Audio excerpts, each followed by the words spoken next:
Praise the Lord. Magandang umaga sa ating lahat. Sa Pilipinas, magandang gabi po. At tunay na tayo po ay may panibago na namang kalakasan na natanggap sa ating Diyos na buhay. Amen. At panibago na naman po tayong mensahe ng Diyos na ibibigay sa atin at ating mapapag-aralan at maunawaan ang panibagong itong message ng ating Panginoong Jesus. Praise God.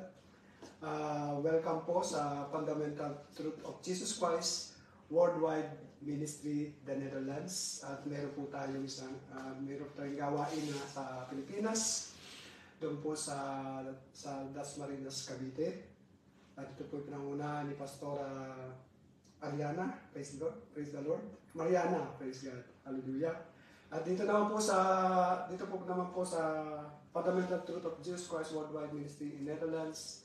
At ang ating pong head pastor po dito ay si Apostle Edmond Ibanez. Praise God. Ako nga po pala si Reverend Ricky Oglaya dito sa Netherlands. Praise the Lord. Okay, ang Fundamental Truth of Christ Worldwide Ministry, ito po ay isang non-sectarian full gospel ministry. Ang aim and vision, ang mission po ay mailapit ang mga tao sa ating Diyos na buhay upang makaranas at magkaroon ng relasyon, tunay na relasyon sa ating Diyos na buhay. Amen. Praise God. Tayo po sa oras na ito ay welcome ko po kayo sa mga first timer o yung mga nanonood na lagi sa online service na to. Ihanda po natin ang ating sarili, ang ating puso at isipan upang ma-receive natin yung lalo na yung pagpapalang ibibigay sa atin ng Diyos sa araw nito. Amen. Hallelujah. Okay, ang ating pong mensahe po na sa araw na ito ay tungkol po sa ating goals. Ano po? Ito po yung message po, the kinds of goals God blesses. In 1 Corinthians chapter 9, verse 26. Ano po sabi doon sa kanyang salita? The book of 1 Corinthians chapter 9, verse 26. And NCV version. Praise the Lord. Sabi dito, I do not run without a goal. I fight like a boxer who is hitting something, not just the air. Praise God. Tayo po ay saglit na manalangin. Praise God. Hallelujah. Maraming salamat po, Panginoon o Ama, sa pangalan ni Jesus, sa kapangyarihan ng Santong Espiritu. Tunay nga po pinupuri ka namin, sinasamba, niluluwalhati, at nararangalan, binibigyan ng kalwalatian ang iyong pangalan sa pangalan ni Jesus. Maraming salamat po at muli kami lumalapit sa iyo at nagpapakumbaba at patuloy mo kaming linisin sa aming mga karumihan na kasalanan na gawa namin. Ito man ay sinadya o hindi sinasadya, patawarin mo po kami. At tunay nga kami po na napalataya sa iyong pagmamahal at sa banal na dugo ni Jesus, kami nilinis muna sa aming mga karumihan. Salamat po at patuloy Lord na inihanda namin ang aming sarili, ang aming puso, isipan, spiritually, upang tanggapin ang iyong panibagong salita o mensahe na maririnig namin sa oras na ito, sa araw na ito, na patuloy na ito ay magbigay ng kalakasan sa aming emosyonal, sa aming pisikal at spiritual. Salamat po.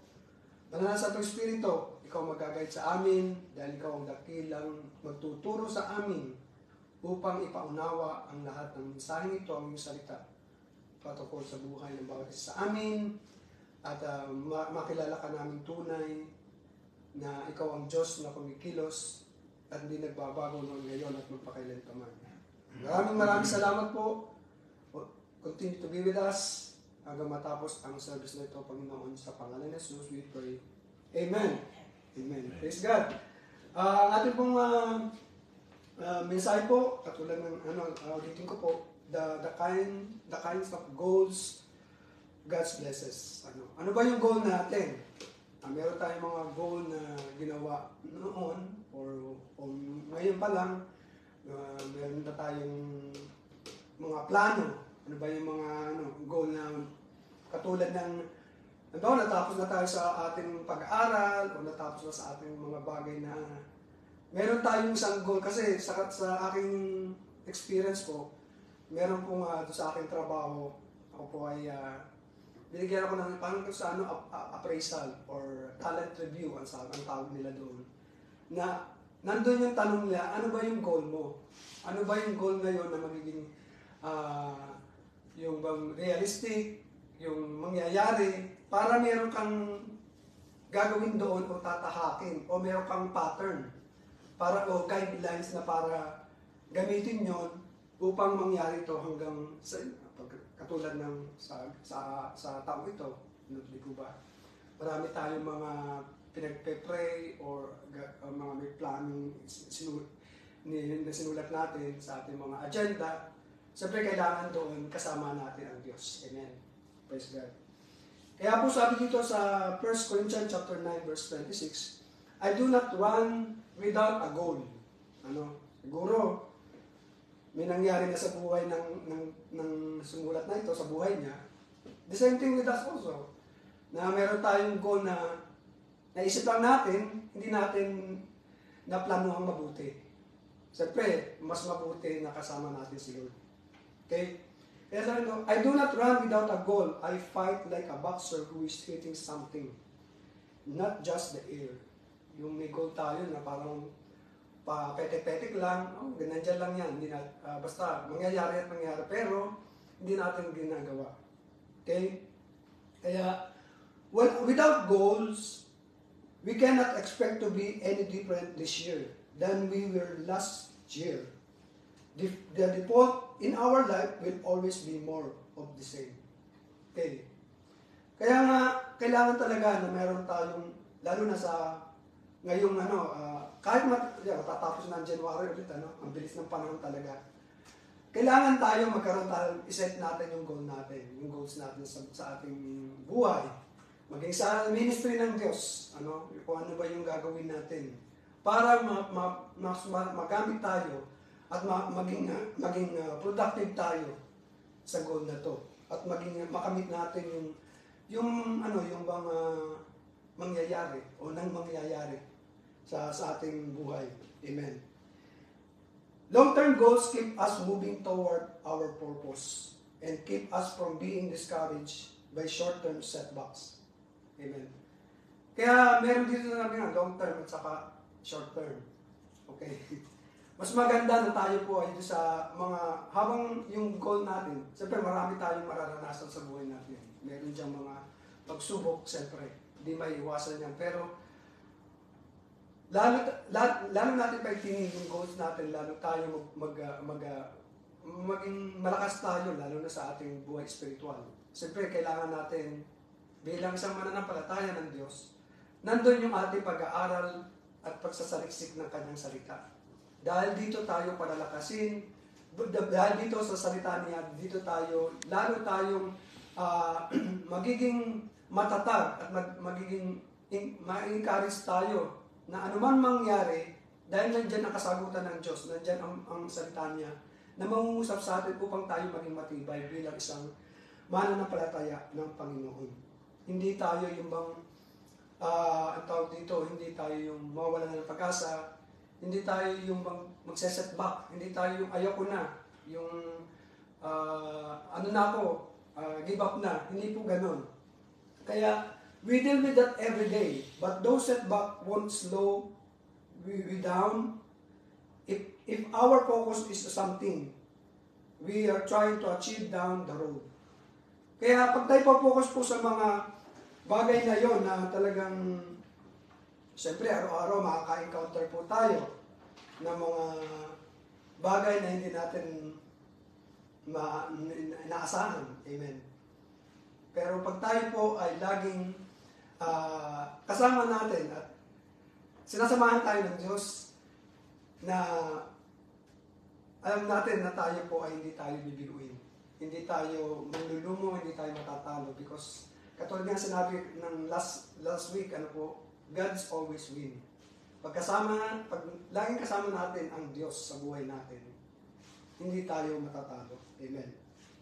Okay? Praise God. Kaya nga, ulitin ko po sa 1 Corinthians chapter 9, verse 26. Ano sabi dito? I do not run without a goal.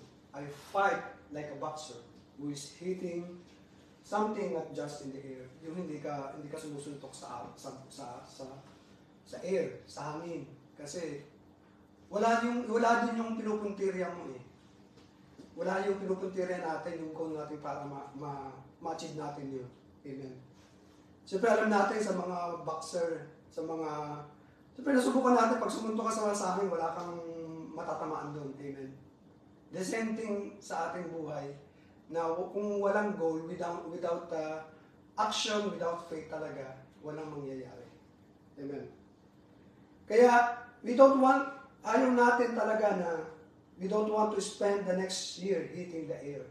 Sa ngayong year na to, January hanggang December, hindi na natin gagawin na para tayong susuntok lang sa hangin. Kailangan meron talagang pinupuntirya tayo, may point tayo doon talagang, ito yung mangyayari. Amen. Praise God. Ito yung mangyayari, ito yung plano. Meron tayong may frame time tayo, may time frame kung tawagin. Praise God, nabalitan. May time frame tayo sa whole year na to. Yun yung goal natin. Within 2 years or within 6 months. Pero meron pa rin mga doon na dapat hindi natin ma-expect talaga na within 6 months ganito mangyayari talaga. Pero patuloy lang tayo. Gawin natin kung ano yung pinagagawa ng Diyos na goal, yung vision, o ng mission ng Diyos para sa buhay natin. Kaya tayo nilikha ng Panginoong Jesus, ng ating Diyos na buhay. Amen? Kaya, but just setting goals is not the answer, but God doesn't appreciate every goal you set. Huwag natin isipin na yung dapat yung ginagawa natin sa yung goal na yun, hindi yun ina-appreciate ng Diyos. Ina-appreciate ng Diyos yun. Amen. Lalo na ito ay patungkol sa Kanya. Lalo na ito ay patungkol sa Kanyang gawain. Amen. Praise the Lord. Kaya po dito sa mensaheng ito, meron po mga iba't ibang mga goals na dapat na tayo ay yung pagpapalain ng Diyos. Amen. Alam naman natin, pag tayo gumawa ng hindi mabuti, hindi maganda, pagpapalain po ba tayo? Hindi. Kaya kailangan sa goal na yon is naka-connect tayo, naka-intact lagi tayo doon sa nais ng Diyos sa goal na yon. Amen. Praise God. Kinds of goals that God blesses. Number 1, goals that brings God honor. Amen. Kaya yung goals na talagang magbibigay tayo ng kalwalhatian. Yung goals na yun, magbibigay tayo ng kalwalhatian sa ating Diyos na buhay. Magbibigay tayo ng honor para sa Kanya. Amen. Hallelujah. Sabi sa Corinthians chapter 10, verse 31, sabi doon sa Bible, whether you eat or drink or whatever you do it for the glory of God. Alam natin ang masama at mabuti. Amen. Sabi dito, whatever you eat or drink or whatever you do it for the glory of God. Siyempre, gagawin natin yung mabubuti para ang Diyos ay mabigyan natin ng kalwalhatian. Amen. Paano kung yung goal natin hindi pala naka-align doon sa kagustuhan ng Diyos para tayo pagpapalain? Paano natin mabibigyan ng kalwalhatian ng Diyos? Amen. Kaya kailangan, yung gagawin natin ay mas makakabuti sa ating kapwa at lalo na sa ating Diyos. Amen. Dahil ang Diyos is napakabuti, makapangyarihan. Wala tayong may ipipinta sa Kanya dahil siya ay perfect. Amen. Hallelujah. Kaya nga po, whatever we do, we eat or drink, whatever we do, it is for the glory of God. Kaya, if we got the right motivation, nandun yung right motivation. Tama yung ating motivation na gagawin natin para sa kabutihan ng ating Panginoong Jesus. Anything can be done, it's for God's glory. Amen. Kaya, yung gagawin natin ay, siyempre, mabuti para tayo ay pagpalain lalo tayo ng Diyos at pagpapalain yung ating goals. Amen. Next, goals that are motivated by love. Okay? God is far more interested in why we are doing something that we are actually doing. Amen. Do everything with love. Katulad ng ng ating pagtatrabaho. Okay, sabihin natin, sa ministry ng ating Panginoon. Kailangan meron doon, laging kasama yung pag-ibig. May pag-ibig. Kasi kung walang pag-ibig, hindi natin magagawa ang lahat ng ito. Amen. Ang Diyos ay pag-ibig. Kaya kailangan, katulad ng sa aking experience po, po isang chef sa isang hotel. Kaya minsan naka-encounter po ako ng mga guests na minsan sila yung nagbibigay sa akin ng something words na talagang sabi niya, masarap yung yung pagkain na natikman ko. Siguro may pag-ibig to. Yun yung nagiging kinalabasan po na once na tayo po yung gagawin natin. Katulad na sinabi ko doon sa guest na yun, sabi ko, opo, tama yun. It's the right. Na meron, kahit anong gawin mo sa pagluluto, kung walang passion at walang love, hindi sasarap ang pagkain. Kaya yung sinabi ko doon sa isang guest na yun, tama kayo. Yan iniluto ko, kaya hindi masarap dahil meron akong passion at pag-ibig. Dahil ang nais ko ay masarapan at magustuhan nila ang pagkain yun. The same thing po sa ating Panginoong Hesus, sa kanyang ministry. Kailangan meron po tayong passion. Kailangan nandun yung ating motivation, determinasyon. Nandun ang ating pag-ibig dahil ang Diyos ay pag-ibig. Amen. Pag tayo po may pag-ibig sa lahat ng ating gagawin, maganda po ang kinalalabasan ng mga ito. Amen. Kaya, goals that are motivated by love. Sa mga goals na yun talaga, ay kailangan natin yung pag-ibig. Na ang pag-ibig nagbumula sa ating Diyos. Amen. Hallelujah. Do everything with love. Okay. Kaya nga, sabi ko, kaya nung natanggap ko yung ganung mga comment ng mga guests, napakasarap ng ang pakiramdam. Lalo na pag nagawa natin ang para sa Diyos. Amen. Na meron tayo laging merong pag-ibig sa ating puso. Amen. Hallelujah. Another thing.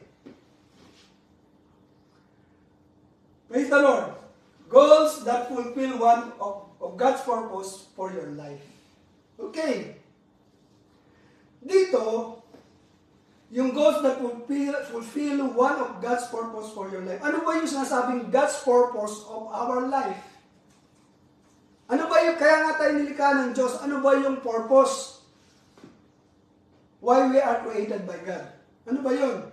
God put us on earth to do 5 things. Kaya tayo po create ng Diyos. Dito sa mundong ito, ano po yung 5 bagay na to? Una, kaya pag-purpose ng Diyos, tayo create is to worship Him. Para ating sambahin siya. Sambahin sa Espiritu at katotohanan. Be a part of His family. Become like Christ-likeness. Nandun yung kailangan meron po yung pag-ibig. Meron tayong patience. Meron tayong kindness, goodness, faithfulness. Amen. Self-control. Ano po? And serve Him. Kaya po tayo kinalate ng Diyos para tayo ay mag-serve sa Kanya. Amen. And share your life message. Yung testimony. Ito po yung goals to fulfill one of the God's purpose for our life. Kaya tayo po kinalate ng Diyos. I-share natin yung testimony na nangyaring kabutihan sa ating buhay. Amen. From darkness to lightness. Dati tayo ganito ang buhay. Hirap na hirap. Amen. Pero ngayon, nasa na tayo? Ganyan din po sa mga first-timer na nakikinig sa ngayon. Ano ba yung, isipin natin, ano ba ang purpose ng buhay natin? Amen. Ito pong share your life message. Last time, dito pong mga 2 days ago, doon po sa ating pinagtatrabaho ang hotel. Meron pong mga seaman. Lagi ako nakakausap ng mga Pilipino, mga seaman. Meron silang, minsan sila pauwi na, minsan meron silang connecting, o kaya isasakay pa lang dun sa boat na yon, sa ship. Pero nitong nakaraang pong 2 days ago, ako po ay ang trabaho ko is 2:30 I think. But ako ay nakarating ako doon sa hotel ay mga 1 o'clock na. Bago po ako magsimula ng aking trabaho, nagko-coffee-coffee. Dati hindi ako nagko-coffee-coffee, kundi tubig lang at saka yung tea. Pero praise God, nawala po yung na ibig sabihin na ako sa coffee. Kaya yung time na yun, meron isang Pilipino doon, bata pa. Siguro last day na niya yun kasi 4 days na sila doon eh. Nito pong last day na nila. Kaya nung isang batang seaman na yun, nakausap ko siya. Sabi ko, pwede ba akong makiupo sa iyo dahil mamaya pa ang aking umpisa. Sabi niya, opo, sige. Dahil nagsusulo siya eh. Kaya nung time na nag-usap na kami, patungkol sa buhay niya, nag-share din ako ng testimony kung ano ba yung buhay ko noon hanggang ako makarating dito sa Netherlands. At hanggang nung na-share ko po yung buhay ko sa kanya, I believe na-encourage po siya dahil sila meron palang plano. May goal pala sila mag-asawa. Alam mo, kausap niya yung mag-asawa. Kausap niya yung asawa niya. Praise God. Kausap niya yung asawa niya. By phone. Ay, parang silang sumasakay, yung asawa niyang babae po ay sa krusya tapos sila sumasakay. Kaya pareho po sila magkahiwalay. Sabi ko, kami magkalayo pa lang kami ng aking asawa. Kaya ang time na sabi ko, ganito yung dapat may plano tayo. Kasi may nag-a-advise din sa atin na mas maganda na mayroon tayong plano or goal sa buhay natin. Kayong mga bata pa, at narinig ko sa kanila, gusto nila mag-migrate, magtrabaho sa ibang bansa, talagang hindi na sila yung pupunta sa mag-cruise or magbabarko, ganun. Gusto nila mag-settle na. Sabi ko, maganda yan. Sabi ko, bata pa kayo. Kaya na-share ko sa kanya, kung sino man nag-advise sa akin, ina-advise ko rin sa kanila. At sinare ko sa kanila yung buhay ko. Kaya I believe by faith, yung sa aming pag-usap na yun, i-share ko ang buhay ko para sa kanya. Dahil sa binago ng Diyos ang buhay ko, ay talagang I feel talaga na siya ay natouch ng Lord. Hindi pa lang doon nangyari. Hindi pa lang yun. Kaya nung time na yun, the last moment, si Jesus, binigyan ako ng yung wisdom talaga na ko sila to receive Him as a Lord and personal Savior. Talagang natuwa ako, talagang glory to God in that day. Na yung pala yung plano ng Diyos. Kaya nga sabi ko sa kanya, sa binatang ito, sa lalaking ito na bata pa. All things work together for good. Kaya, nung kami nag-usap, sabi ko sa kanya, ito yung plano ng Diyos, hindi plano ko. Plano ito ng Diyos para tayo magkausap upang magkaroon kayo ng tunay na relasyon sa Panginoon. Sa born-again Christian. Sabi ko sa kanya, hindi naman dapat natin palitan ang ating religion. Dahil hindi naman ako nagpalit ng religion. Nagkaroon ako ng relasyon. Gayon din kayo. Amen. Ito yung goals to fulfill God's purpose for our life. Is to share our life to them. To share the good news of them.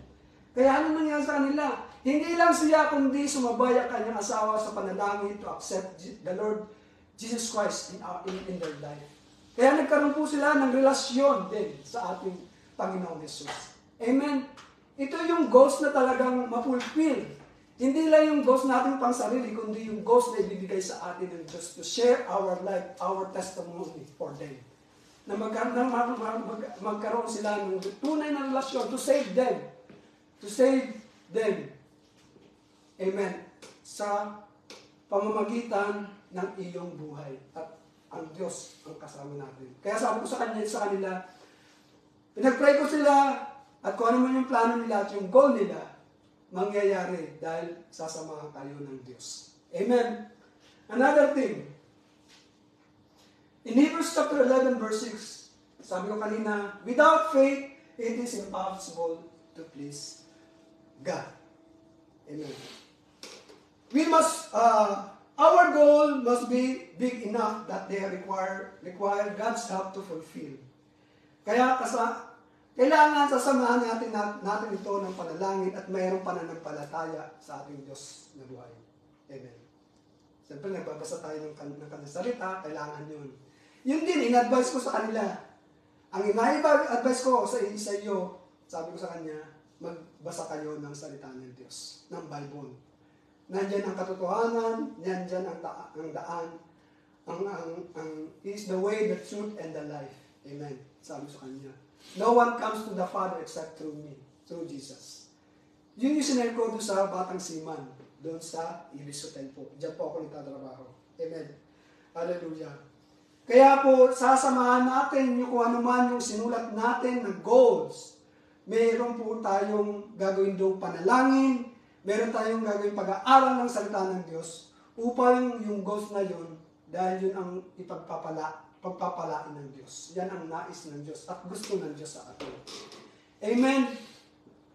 Gagawin natin to nakasama at magiging sentro ang ating Panginoong Yesus. Amen.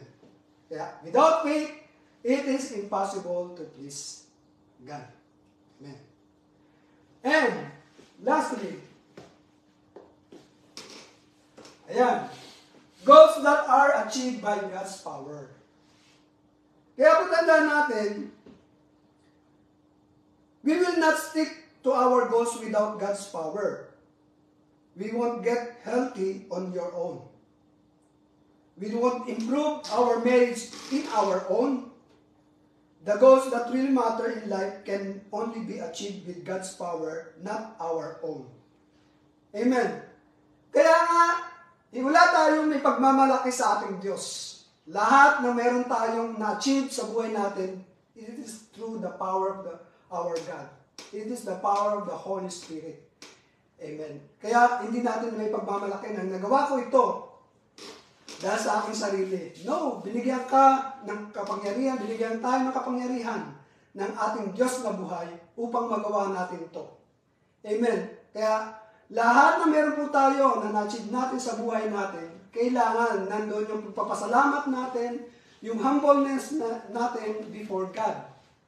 Kaya kailangan accept natin, lagi nating tandaan na through the God's power ng Diyos, nagagawa natin ito. Amen? Hallelujah. Yan po yung apat na goals na this year po na ito ipagpapalain ng ating Diyos. Amen? Hallelujah. Ulitin ko. Praise the Lord. Goals that brings God's honor. Yung goals na talagang magbibigay ito ng kalwalhatian sa ating Diyos. Second, goals that are motivated by love. Kailangan gagawin natin ang lahat ng ito sa ating trabaho man, sa ministry ng Diyos, ay kailangan meron tayong pag-ibig lagi doon. Pag-ibig sa Diyos, pag-ibig sa kapwa. Amen. At ganyan din, pag tayo nag-work, kailangan may pag-ibig. At ang ito ay mangyayari pag meron tayong pag-ibig, maganda yung kalalabasan. Amen. At masaya sila, masaya tayo, lalo na masaya ang Diyos. Amen. Kaya, another thing is goals that fulfill ones of God's purpose for our life. Bakit nga ba? Sabi ko kanina, why God created us. He has a purpose in our life, is to worship Him. One thing, to become yung nandun yung Christ-likeness, serve Him, and share our life message in testimony. And another thing is goals that are set in faith. Kailangan nandun yung ating pananampalataya, tunay na pananampalataya sa ating Diyos na buhay. Amen? Okay. And the last thing, goals that are achieved by God's power. Natin, lahat ng ating ginagawa at tayo po ay na-achieve natin ang lahat ng ito, magpasalamat tayo dahil sa kanyang kapangyarihan. Dahil sa kanyang kagalingan, kapangyarihan na binibigay sa atin. Amen? Kaya nga po, dito, take a look at the goals you have set for the future. They are the kinds of goals that God blesses. Amen. Praise God. Ito yung itong conclusion na ito ay parang isang tanong sa ating sarili, sa bawat isa sa atin. Na yung bang mga goals na ito ba'y mapagpapala tayo ng ating Diyos? Ito bang goals na ito ay para lang sa sarili natin? Ito bang goals na ito ay para sa Kanya, para sa ating mga pamilya? Amen. Isipin po natin, think about it, na ang mga goals na ito po ba ay naka-align po ba sa kagustuhan ng Diyos? Amen. Praise God! At sa tanong po ito, ako pinanampalataya na tayong lahat, tayo po ay manalangin. Amen. At ibigay natin at magsulat tayo kung ano man ang ating goals this year at samahan natin, biligan natin ng panalangin kasama ang salita ng Diyos na mayroong pagmamahal at meron tayong gagawin para sa Kanyang ministeryo. Amen. Ito man ay sa ating pamilya, sa ating sarili, maging sa ministry ng Diyos, at sa ating trabaho, saan mga tayo nag-work, sa ating mga employer, gawin natin ito na mayroong pagmamahal. At ito'y pagpapalain ng ating Diyos na buhay. Amen. Tayo po'y manalangin. Tayo po ay pigin natin ang ating mga mata. Habang ako ay nananalangin, sumunod po kayo sa maiksing panalangin ito. Panginoong Yesus, sa pangalan ni Yesus, maraming salamat po at kami po ay nagpupuri sa iyo. Nagpapakumbaba at patuloy na binubuksan namin ang aming sarili, ang aming puso sa iyo. Pumasok ka sa aming buhay at tinatanggap ka namin bilang Diyos at sariling tagapagligtas ng buhay ng bawat isa sa aming Panginoon. Personal namin, Panginoon, na ikaw inimbitahan namin sa aming puso, sa aming buhay o God. Kumilos ka. Kumilos ka po, Panginoon, patuloy ka mong pakilala sa amin na ikaw ang aming Diyos na hindi nagbabago noon, ngayon at magpakailanpaman. Maraming salamat po at tunay nga ng aking pangalan ay sinulat mo na sa aklat ng buhay sa iyong kaharian diyan sa langit, Panginoon, sa pangalan ni Jesus. Maraming salamat po. All the glory belongs to you. In Jesus' name. At ito po ang dalangin ko sa lahat ng aking mga kapatid, sa lahat ng aking mga pamilya, at sa lahat ng mga nakinig sa oras na ito. I pray, O God, that continue to bless their life. I-bless mo ang kanilang bawat parte ng kanilang buhay, bawat kanilang mga panalangin, kanilang mga karamdaman. I pray, O God, na patuloy ang kagalingan ay dumari at maranasan nila, Panginoon, mula ulo hanggang talampakan. Ano mang itong kahit anong kinds of sakit, karamdaman, Panginoon, it will be healed by you, O God. Dahil ikaw makapangyarihan sa lahat. Ikaw ang nakakaalam ng bawat mga bagay dito sa mundo, Panginoon, sa pangalan ni Jesus. I pray, O God, continue to bless their financial blessing, Panginoon, sa pangalan ni Jesus. Ang pamilya na nagkawatak-watak, Panginoon, nagkaiwaiwalay. I pray, O God, that continue, Lord, na pag-isahin mo itong pamilya ito, Panginoon, sa pangalan ni Jesus. At patuloy na magsaserve ang pamilyang ito. Sabi sa iyo sa salita, as for me in my house, we will serve you, O God. In Jesus' mighty name. And I pray, O God, for the life of Apostle Edmond, ang kanyang pamilya, Panginoon. Patuloy mo itong gamitin, ang pamilyang ito, to expansion of your kingdom, O God, to share your gospel, to share your love. Sa lahat pa na nangangailangan, Panginoon, ng spiritual needs, O God, ay patuloy mong gamitin ang pamilyang ito, O God, in Jesus' mighty name. I pray that continue to bless their life, bless financially, his work, O God, ni Apostle Edmond, in Jesus' mighty name. At kagalingan, Panginoon, Lord, they didn't continue to surround them with your glory, with your power, O God, in Jesus' mighty name. At patuloy, Lord, na lahat ng kanyang mga aspect ng kanyang mga buhay ay patuloy silang pagpapalaan mo, Panginoon, sa pangalan ni Jesus. Gayon din sa bawat mga pamilya namin, ano man ang mga desire nila, makarating sa ibang bansa, makapag-abroad, Panginoon, ano man ang desire nila, ano man ang goals nila ngayon, Panginoon, sa taong ito, dalangin ko ang iyong kapangyarihan, ang iyong Lord, ang answer, Panginoon, kasagutan sa lahat ng aming mga panalangin sa pangalan ng Jesus. Maraming salamat po at natanggap namin ang lahat ng katagumpayan sa buhay namin, Panginoon, sa pangalan ng Jesus. Maraming salamat po. All the glory belongs to you. In Jesus' mighty name we pray. Amen and amen. God bless you po sa ating lahat. At and I believe na meron po tayong natutunan sa mensahe ng Diyos sa araw na ito. At sa susunod na linggo, magkita-kita po ulit tayo sa online service. At God bless po sa ating lahat. In Jesus' name, amen. Bye-bye.